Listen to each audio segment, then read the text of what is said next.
Masih dari brosur halaman 4 Ustaz, di surat Al-Fatah ayat 29. Muhammadur Rasulullah walladzina ma'ahu asyidda'u 'alal kuffari ruhama'u bainahum tarahum ruk'an sujjadan yabtaghuna fadlan minallahi wa ridwana simahum fi wujuhihim min asaris sujud dzalika masaluhum fit taurati wa masaluhum fil injil kazar'in akhraja syat'ahu fa'azarahu fastaghlada fastawa ala suqihi yu'jibuz zurra'a liyaghidha bihimul kuffar wa'adallahu alladhina amanu wa 'amilus solihati minhum maghfiratan wa ajran 'azima. Muhammad itu adalah utusan Allah dan orang-orang yang bersama dengan dia adalah keras terhadap orang-orang kafir, tetapi berkasih sayang sesama mereka.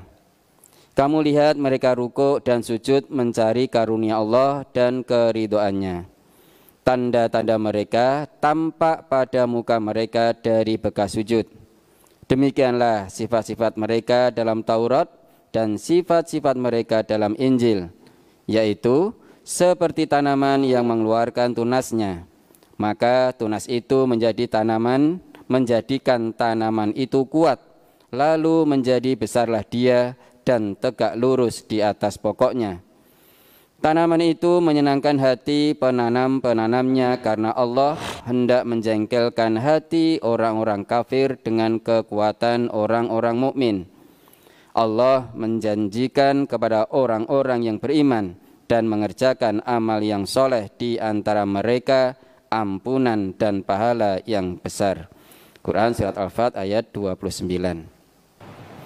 Mohon penjelasan maksud dari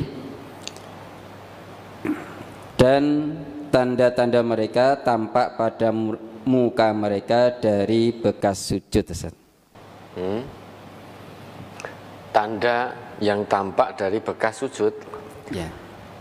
Ini bukan berarti terus tampak ada tanda hitam di tengah-tengah dua mata ini, di batuk ireng, itu bukan. Ya kalau memang orang sering sujud, jadi keningnya ini nyentuh yang keras, itu memang wajar, kemudian dia akan tampak hitam. Namun bukan itu maksudnya. Tanda yang dimaksud itu bukan hitamnya di batuk, bukan tanda hitam di batuk. Meskipun batuknya hitam, itu tanda sering sujud, namun kalau perilakunya tidak mencerminkan bahwa dia termasuk orang yang senantiasa bersujud, lah untuk apa tanda yang ada di batuk? Maksudnya bukan itu. Bukan tanda hitam di batuk gosong, itu bukan. Tetapi maksud bahwa tanda-tanda mereka itu tampak di wajah mereka dari bekas sujud, itu maksudnya perilakunya. Jadi perilakunya memang betul-betul menunjukkan dia orang sholat. Orang sholat, sujud itu identik dengan sholat. Maka perilakunya, akhlaknya identik dengan orang yang sholat. Lah, orang sholat itu yang bagaimana? Yang sholatnya bisa mencegah dirinya dari perbuatan keji dan mungkar. Tanha 'anil fahsya wal mungkar.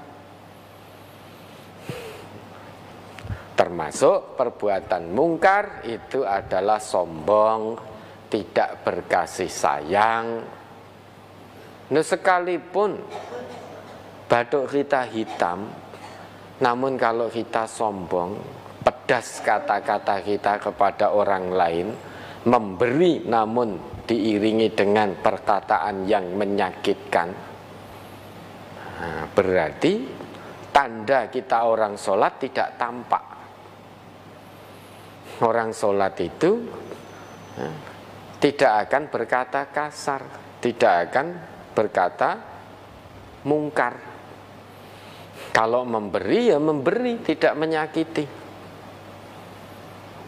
Sekalipun batuk kita hitam, namun kalau lisan kita tajam, dalam arti kalau ngomong nyakiti orang lain, merendahkan orang lain, maka hitamnya di batuk tidak berarti apapun, karena tidak mencerminkan bahwa dia orang yang betul-betul berfungsi sholatnya. Kalau memang betul dia orang yang sujud, sekalipun batuknya tidak hitam, namun tampak dalam cerminan dirinya, akhlaknya, asar sholat itu ada, bekas sholat itu ada. Bekas sholat yaitu dia akan terjauh dari perbuatan keji dan mungkar. Karena satu-satunya yang bisa menjaga seseorang dari perbuatan keji dan mungkar itu sholat. Sekalipun dahinya tidak hitam. Misalkan dia disakiti, dia memaafkan. Dia disakiti, dia membalas dengan kebaikan. Sekalipun batuknya tidak hitam, ternyata akhlaknya akhlak Quran. Berarti ada bekas sholat di situ pada dirinya. Ada bekas sholat.